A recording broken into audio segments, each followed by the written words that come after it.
صحنه‌ای که در جزیره قش بازار نور رخ داد دنیا رو شگفت زده کرد. بریم تا مشاهده بکنیم که چه صحنه.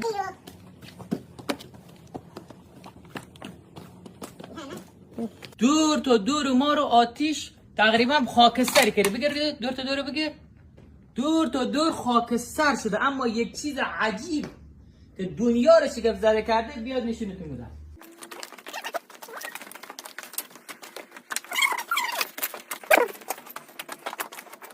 چیزی از بازار باقی نموده، طبقه بالا، اما بیاید نگاه کنید یه چیزی که دنیا رو شگفت زده کرده.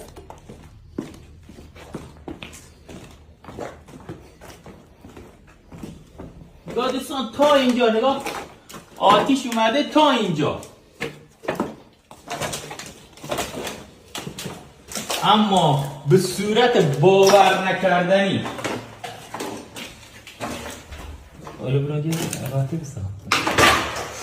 اما دوستان باور نکردنی، به صورت خیلی باور نکردنی و شگفت انگیز، مسجد بازار با این وجود که بازار نابود شده، تقریبا خاکستر شده طبقه دوم، اما مسجد بازار اینی که در این منطقه نبوده، جای دیگه بوده، حتی دود هم به اینجا نفوذ نکرده. نگاه، همیشه برای ما سوال بوده که حضرت ابراهیم درون آتش چجوری سالم مونده و این مسجد، بالای مسجد پارکینگ آتیش گرفته، دور تا دورش آتیش گرفته، پایینش آتیش گرفته، اما مسجد سالم.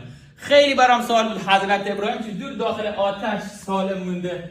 و دوستان بیاد دوباره نگاه کنید بیرون، آتش نگاه تا اینجا اومده، نگاه تا اینجا اومده، اما وارد مسجد نشده. نگاه، حتی در مسجد هم ضرر ندیده.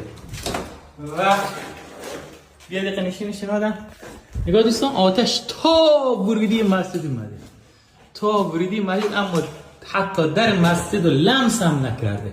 قدرت خدا رو ببینید در این کلیپ. تمام دوستان پایین مسجد، بالای مسجد همه را آتش گرفته الا خود مسجد.